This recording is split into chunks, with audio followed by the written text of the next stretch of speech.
So let's talk about how do we read the markets? How do we read what's happening? How do we know what to do? And there are systems that we can put in place in order to support our businesses, no matter what life cycle we're in and no matter what the market conditions are. I know a lot of people are concerned about marketing and how to reach people. I get that. What a lot of people miss is this first step of collecting data. They don't collect data for their business plan when they start out. They don't take a look around at their local market and collect the appropriate data to inform what you need to actually be doing and what is possible for your business in your local market. So I always recommend people do their market research first and find out what's happening in your local market. If you are a small business and you provide services like you are a voice teacher in your community, or you are a piano teacher in your community, or you run a yoga studio in your community, you need to know what is happening in your local market because it may be very, very different than what is happening nationally or what is happening maybe in your nearest metropolitan area. So, for example, I live in Atlanta Metro, but my local market is very different than Atlanta Metro right now, extremely different. So, what people are experiencing in Atlanta proper is definitely not what we're experiencing 20 miles northeast in my particular county, in my particular area. In fact, my area is booming. And I know this because I have collected information and data from Census Bureau. You can go to different census websites. And if you go to our government census data websites, there are a few actually. You can do some data mining. You can enter your zip code or different zip codes for your area, and you can find out very specific information. What you're looking for are incomes, median incomes, home sales, if there's information and data available on recent home sales in the past 12 months, new housing starts, if there are new homes being built. And listen, all you have to do is drive around. Does your community, are you seeing new homes, new apartments, new condos being built, or no? Is everything kind of just being left and to deteriorate? So you can kind of see some things happening. You can also take a look around your area. Are new businesses coming in or no? Has everything stagnated for a long time? But once you get into the data, and you can get not only data for census data for like your zip code, but sometimes your county will also have really rich data for you to go through and mine. So double check your county websites because quite often they it might be a little hidden, might take a little work, depending on every county is different. But your county and state also have data that might be really valuable to you as a business owner. So take a look at what is your age breakdown by population? What is your economic breakdown and income breakdown by population? What is your diversity breakdown? All those things. If you want a real-time example, I give some information about that. I had a blog post a couple of years ago now about the myth of the ideal client, where I take a look at actual data.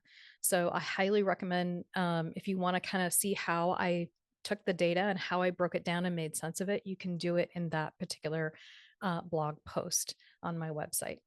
Okay, leverage your SEO, your website, your social media systems. You need to look at your website and social media as one system or one sphere of your business. And when you understand how to create good SEO, or if you've outsourced your website and your web administrator understands SEO and they're connecting you with a lot of great terms and they're making sure your keywords are good and they're making sure everything is solid on your website, you will show up in those Google searches. If you're not showing up in the top 3 or top 5 of your Google searches for your local area, your SEO is not working. And there are several things that you can do to change that, or your webmaster can do to change that. But you need to be in charge of looking for that. No one's going to do that for you. Also, during these abnormal conditions, this is not the time to wait around for ideal clients. And in fact, I break down, like I said, in the blog posts that I did about ideal clients and the myth of that, why the idea of ideal clients is bad for business anyway. But When markets are abnormal, you don't have time to wait for that perfect fit of client. You take anybody that walks in your door and you just keep doing what you need to do to pay the rent or pay your bills. This is not a time to like say, well, you're not exactly a perfect fit for what I do. So maybe you should find someone else. Now, listen, if someone is going to be abusive to you and you see a lot of red flags, sure, close that door. But if you've got somebody coming in that you think, well, they're not the perfect fit, just get the bills paid. Okay. Cause that's the mode we're in. And that's how you need to flip that switch of thinking, at least during this period of economic kind of uncertainty and chaos. You need to flip that switch of, I understand that we're all valuable and we all deserve to have ideal clients, whatever that means.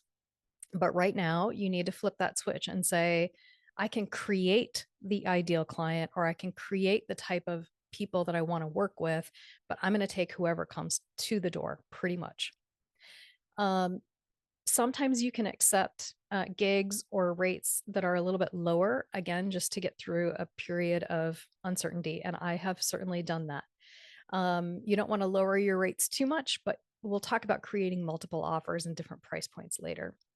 And that's the last point here is we want to be creating a lot more offers at a lot of different price points, but we're not selling based on price. We're still going to sell based on value. The next system we want to look at is our CRM system. So these are our email lists. And if you use platforms like Constant Contact, if you use MailChimp, if you use MailerLite, I mean, there's 100 different CRM platforms out there.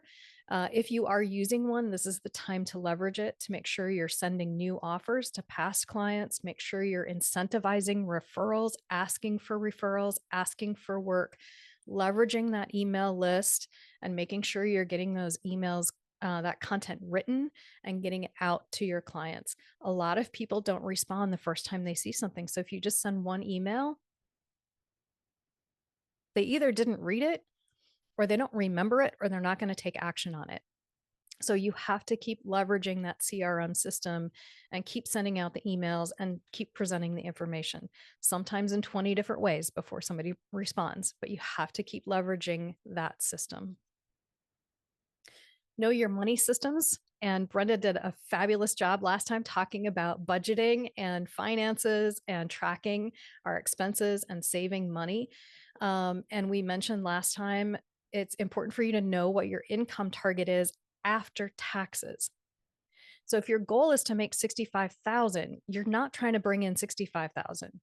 You're trying to bring in 85,000 so that your take home is 65,000. So you have to run the numbers appropriately when you're thinking about income targets. Right now, during survival mode, I don't know that we have the luxury of creating necessarily income targets as much as we just have to look at our budget and say, this is my number, this is my break even number. And anything over break even is bonus and it goes into savings. Okay. Because if you're in that situation right now where you're just trying to break even, you're just trying to pay the bills, and you're just trying to keep your head above water, your only target is like $200 over that budget every month. Okay. So that you have $50 you can save or $100 you can save. So know your money systems, have those in place and leverage those to make sure that you understand where the money's going for your business. And hopefully your business stuff is separate from personal, but it's okay if it's not, no judgment here. And be able to understand, I guess the biggest thing for me is during these times of chaos, a lot of people give up because they're so overwhelmed. So they give up thinking about money because it's just too frustrating and it's too depressing. But this is exactly the time when you want to be empowered over your money and your financial systems. So everything that Brenda gave you all a couple weeks ago or last week, make sure you're using that or something similar or something else that helps you track and save and go through and use those tools weekly and monthly. Leverage your organizational systems. Brenda's going to be talking about this in a couple of weeks, but know what you're using for your calendar, your task lists, your project planning. Working ahead is always fabulous because especially during times of crisis, stuff happens. It's like things fall out of the sky and you're like, oh no, what do I do? And so when you've worked ahead and you're staying organized, you're actually more agile and more able to handle things that come your way at the last minute when you're organized. And remember that anytime we lose time, we're losing money. So if we're losing time to things that we don't need to be working on, if we're losing time to doom scrolling, we are probably losing out on potential income.